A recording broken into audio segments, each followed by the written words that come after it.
Opa, meu nome é Reply e hoje a gente vai falar como 10 anos podem trazer nostalgia e ao mesmo tempo desconforto e nojo quando descobrimos coisas extras sobre algo que a gente amava. Missing Halloween é um curta-metragem que tem duas crianças como protagonistas, um garotinho vestido de esqueleto e uma menina com tiara de prego. Ambos se juntam para pedir doce com suas cestinhas, uma com carinha feliz e uma com um coração pela metade. Durante o curta eles aprontam peripécias, mas a menina parece sofrer algum tipo de preconceito, pois os adultos não dão doces pra ela. O menino então é diagnosticado como tendo um amigo imaginário, já que só ele é capaz de ver a menina. Magoado, ele se isola junto com ela depois de comerem doces. E no último que eles comem, tava escrito: "Eu te achei, você me achou". Ela decide então ir embora pra floresta. Ele, não querendo que a amiga vá embora, a segue, passando por várias armadilhas de urso. No fim, a menina, embaixo de uma árvore, se senta e aguarda, enquanto ele se senta ao lado e adormece. Algo que não é muito notado no curta é que ela tinha marcas em sua perna. Isso porque, quando encontram o menino, ele está deitado do lado de um cadáver desaparecido justamente dessa menina, onde ela provavelmente em vida tinha morrido por ter prendido uma perna em uma armadilha de urso que tinha na floresta. Em suas mãos decompostas, o último pedaço de papel que embrulhava o doce que ela comeu em vida antes de morrer de fome. Você me achou. É uma história fofa de fantasmas, que teve sua continuação agora, 10 anos depois, durando apenas 1 minuto. Vemos que é noite de Halloween de novo. O rapaz, agora, está 10 anos mais velho, e ouve um barulho em seu armário. É a fantasma da menina aparecendo pra noite de Halloween e se preparando pra pedir doces. Ele aceita porque, né, mesmo ele tendo crescido e ela não, eles são amigos. E ele é o único mais velho pedindo doces pra ela. Até que ele esbarra numa jovem, bem estilo aquela cena de Your Name, e eles se veem. E a garota é idêntica à menina, só que mais velha, portando a outra metade de coração do balde, implicando que elas eram gêmeas e que ela também consegue ver o fantasma da irmã naquele momento. E o curta acaba. Dá pra acreditar que teve gente que interpretou que era reencarnação, sendo que a fantasminha tava literalmente lá 5 segundos atrás? É Voldemort pra dividir a alma em 2 pedaços, né, gente? Mas tirando a piadoca de lado, foi legal, nostálgico e ao mesmo tempo um pouco insatisfatório por deixar tantas coisas em aberto e sem explicação. Tipo, ele encontrou o corpo da menina morta. Se ela tinha uma irmã, ele não deveria ter conhecido ela antes? Coisas desse tipo, que se a gente pensa muito, para de ser fofo e passa a ser algo sem sentido. Mas continuando, foi um presente legal que o Mike Inel fez pra comunidade, que aqueceu o coração de muita gente que era como eu, que nem lembrava que essa história tão marcante de anos atrás existia, enterrada como um zumbi na nossa memória. E poderia ter acabado por aqui, um presente fofinho de Halloween, mas é a internet, e as coisas nunca podem ser simples, né?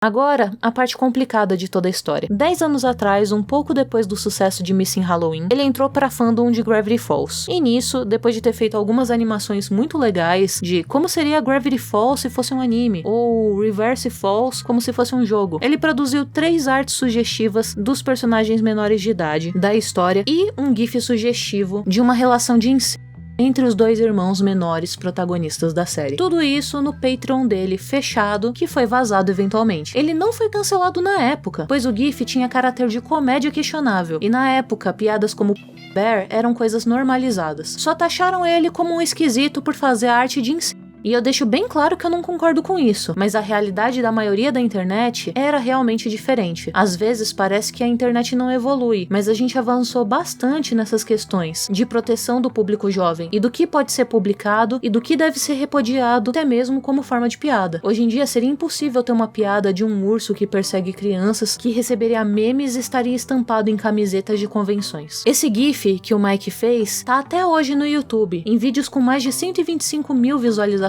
pois ele não infringe as políticas da plataforma, não é algo explícito. Pra ninguém ficar curioso e tentando procurar e acabar achando porcaria, eu vou mostrar aqui com censura. A Mabel aparece, morde o Dipper, ele fica bravo, tenta revidar fazendo a mesma coisa. O ilustrador faz ela reagindo de uma forma sugestiva e termina com os 2 traumatizados. Haha, comédia com um menor de idade gemendo. Uau! De qualquer forma, depois de se envolver em outras coisas que ficaram bravos com ele, como fazer uma série de artes eróticas da Nicole, a mãe do Gumball, ou fazer um jogo dela de 1º de abril, que na verdade ele fez com outra personagem chamada Nicole, ele percebeu 5 anos depois que fez merda e deletou qualquer coisa sugestiva ou de nudez que ele tinha desenhado de menores de idade até então, pedindo perdão e explicando que ele não era uma pessoa ruim e que não se sentia atraído por esse tipo de coisa, que ele só fez pra agradar os patrons dele, que pediram muito. Ele também criou um pseudônimo só pra separar os trabalhos que ele fazia pra todas as idades dos conteúdos ilícitos e adultos. E ele não precisaria ter pedido desculpa naquela época ou apagar a parte do conteúdo dele, pois mesmo que ele fosse cancelado, ele recebia o suficiente e ainda recebe pra se sustentar pelo Patreon de conteúdo mais 18. E cá entre nós, pelo que eu pesquisei rapidamente, ele desenha praticamente qualquer coisa que pagam pra ele desenhar de personagens fictícios, sem muito discernimento de moralidade, contanto que sejam maiores de idade. Essa promessa ele cumpriu. Ele prometeu também nunca mais desenhar nada da fandom de Gravity Falls, e cumpriu essa promessa até 2024. Desde então, ele continua postando conteúdo pornográfico explícito nessa conta separada que eu não vou falar o nome aqui, porque também não interessa, onde ele desenha apenas maiores de idade ou personagens menores que ele envelhece para que tenham corpos de personagens maiores de idade. Onde, por exemplo, quando ele quebrou a tal promessa de não se envolver mais com a fandom de Gravity Falls, fazendo um gif da Mabel, só que envelhecida dessa vez. E tem a versão do gif dela vestida. Então eu tô mostrando aqui pra mostrar que, de fato, ela não é uma criança no traço dele mais. E isso de envelhecer personagens pra desenhar conteúdo explícito deles é outra coisa pra se conversar em um outro vídeo. De qualquer forma, descobrir com a volta dele que ele fez merda sobre isso na época deixou muitas pessoas com um grande desgosto. E outras pessoas decidiram se aproveitar do exposed pra acusá-lo de um crime gravíssimo que não deveria ser normalizado e nem mentido sobre. Porque, claro, teve pessoas que mentiram sobre ele também. Todo mundo pode supor algo sobre alguém. Todo mundo pode desconfiar de algo sobre alguém. Eu, por exemplo, mesmo que estivesse passando por necessidade, não faria esse tipo de conteúdo. Mas eu tô ciente que nem todo mundo tem essa mesma moralidade e realidade que eu. E ninguém pode acusar alguém que faz comissões de desenhos para pagar as contas de um crime com pessoas reais. E muito menos normalizar, acusar baseado em vozes da própria cabeça. A gente aqui pode não gostar mais dele, achar ele um esquisito do caralho,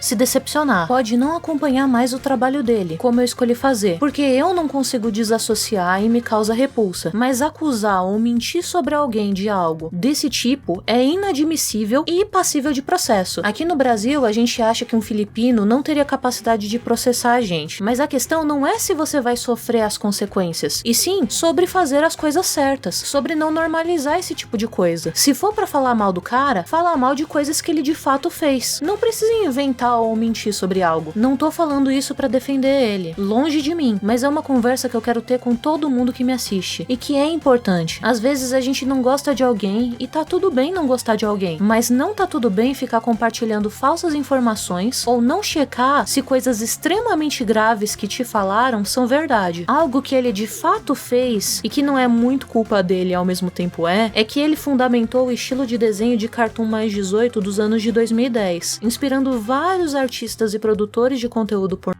normal e duvidoso a copiarem o estilo de arte dele. E de certa forma eu acho que ele não tem culpa de quem copia o estilo dele, embora ele tenha feito esse primeiro GIF. Agora, o que você faz em relação a isso? A todas essas informações que eu ofereci pra você é contigo, mas eu vou dizer o que eu vou fazer. Primeiro de tudo, não se cancela ou apaga a cultura. Apesar de que eu tenha decidido que eu não vou mais consumir o trabalho dele, nem dar dinheiro pra ele, assistindo o conteúdo dele, dando visibilidade, a associação que eu tenho dentro da minha cabeça dos dois conteúdos acaba me causando asco, é inegável o quanto Missing Halloween me influenciou e me inspirou no começo da minha carreira, antes de eu nem sonhar em ter uma plataforma como eu tenho hoje. É impossível quando eu penso em desenhar um rosto fofinho, eu não inconscientemente associar uma das expressões que ele moldou lá no começo de 2015 junto com outras referências que eu tenho. Não tem como eu deletar um arquivo da minha memória. Ou ainda pior, não admirar como ele conseguiu chegar em tantas pessoas e tocar o coração de tanta gente com uma história feita apenas por uma pessoa só, que é um dos meus maiores sonhos. Eu acho o cara suspeito? Acho, mas não existe até o momento desse vídeo nenhuma acusação substancial e nenhuma imagem problemática feita por ele nos últimos 10 anos, de personagens menores de idade em corpos de menores de idade. Ele faz sim conteúdo mais 18 ainda, pros seus apoiadores, em uma conta separada, com um nome bem diferente, onde ele tenta não vincular as duas. Então eu, Reply, não gosto de consumir um conteúdo onde eu tenho uma leve suspeita de que algo está errado. Eu decidi que eu não vou mais consumir o conteúdo que ele postar no canal aberto dele, porque me causa desconforto. Mas eu não tô falando pra todas as pessoas não fazerem isso, porque não tem provas. E apesar de toda essa situação e da arte que esse cara faz hoje em dia não me agradar, apesar de tudo isso, eu continuo grata a ele por tantos anos atrás ter feito algo genuinamente muito legal e interessante, que na época me inspirou, e inspirou vários vários outros artistas que não vão ter coragem de admitir. Foi uma produção muito boa e me fez muito feliz ter visto a continuação da história, apesar dela ter deixado um pouco a desejar. Um ar de nostalgia, e foi realmente muito chato descobrir tantas coisas ruins que ele fez um ano depois com um pseudônimo. E foi estranho ver que ele 5 anos depois se desculpou e se arrependeu e nunca mais fez nada semelhante, porque enquanto foi algo que foi feito ao longo de 10 anos pra ele, toda a produção do que ele fez e as polêmicas, eu, pesquisando, recebi todas as informações de uma vez em uma hora só. A nossa relação com os fatos na internet é realmente estranha. As pessoas hoje podem pegar um vídeo meu do começo do canal, onde eu tinha saúde, uma vida estável e uma família amorosa, tipo do Cyberpunk, e depois ver um vídeo meu onde eu tô tendo que lidar com o luto por ter perdido minha avó, que foi como uma mãe, afinal ela me criou, que é num vídeo mais ou menos por volta do Comi Vidro, ou do Sobre Sumir, ou a pessoa pode ainda ir pro meu vídeo de Natal de 2024, sobre presentes, onde eu consegui aceitar todo esse processo, mas a minha saúde começou a deteriorar bastante. E pra pessoa que tá vendo, é como se todos esses eus fossem eu agora, sendo que a eu de agora não é nenhum deles. E a eu que eu sou, depois que eu terminar de escrever esse vídeo e publicar, não vai mais existir, vai ser uma outra eu que existe no mundo onde esse vídeo tá pronto. Doideira, né? E não, eu não tô me comparando com um cara que faz desenhos problemáticos, credo. Eu só tô exemplificando como a internet faz com que todas as nossas versões aconteçam todas ao mesmo tempo pra alguém que acabou de conhecer a gente. Todos os nossos erros e acertos, praticamente juntos, compilados, 10 anos em uma hora. E foi estranho pra mim, depois de 10 anos, descobrir isso tudo. Desde o erro, até o pedido de desculpa, da promessa e até a quebra dela. Tudo de uma vez, de um artista que um dia me inspirou, que eu nunca mais acompanhei porque a vida ficou corrida. E a gente acaba esquecendo mesmo de alguns artistas. É esquisito pensar que isso pode acontecer comigo. E isso me fez ter vontade de ver outros youtubers e artistas que eu acompanhava quando era pequena. Pra minha infelicidade, 99% deles desistiu ou sumiu e tem no mínimo uns 5, 6 anos que não se tem notícias. Alguns continuaram, mas são completamente diferentes do passado. E eu devo admitir que esses, eu fiquei aliviada só por saber que não tinham morrido. Mas eu não decidi acompanhar eles, porque nós somos pessoas diferentes agora. Eu me pergunto daqui a 6 anos, qual vai ser a sensação de alguém que me conheceu lá pelo meu vídeo do Lo-Fi, encontrando meu canal ativo e progredindo, ou flopado completamente, comigo falando só pra 10 pessoas. E fica a reflexão, se alguém encontrasse algum perfil seu agora e visse toda a trajetória da sua vida registrada, o que essa pessoa pensaria? Desculpa pela paranoia gratuita, mas isso pode estar acontecendo agora, sabe? Apagar o perfil também não é lá uma solução, já que a pessoa pode só pensar que você morreu ou que tá escondendo alguma coisa. Eu ouvi falar que pra conseguir um emprego sem ter Facebook é muito difícil hoje em dia, mesmo que você não use. Mas até nisso, pra alguém que tá realmente determinado a te encontrar, seus rastros na internet vão te seguir até depois do seu fim. E bem, o que eu quero que as pessoas vejam, pra mim, independente de quando me encontrem, é como eu lutei. Mesmo não vencendo sempre, eu lutei pra melhorar, onde o meu esforço transpire em tudo que eu me dedique de coração. Eu quero que vejam como eu fui gradativamente aprendendo as coisas e tentando o meu melhor, mesmo quando o meu melhor não era o suficiente. Atualmente, eu tô fazendo um campeonato de artes, por exemplo. Artes de todos os tipos, não só desenho. Lá no Instagram, com prêmio todo dia e jogos divertidos pra todo tipo de artista. E pra pessoas que não são artistas também, porque o que importa aqui é criatividade, no fim das contas. E nisso, eu tô colocando todo o meu sangue e esforço num evento de fim dos tempos. Ah, só pra atualizar a situação, dizer que alguém cometeu um crime, sendo que a pessoa não cometeu um crime, é, ironicamente, um crime. As pessoas que estavam acusando o Mike Nell de ter cometido um crime, apagaram suas postagens depois de terem a justiça acionada. Cuidado com o que vocês comentam. Se você tem curiosidade pra ver um apocalipse divertido, clica aqui nesse vídeo. Se não, o YouTube tá recomendando algo que ele acha que você poderia achar interessante que a Reply do passado fez. E bem, te vejo no próximo vídeo. Até mais!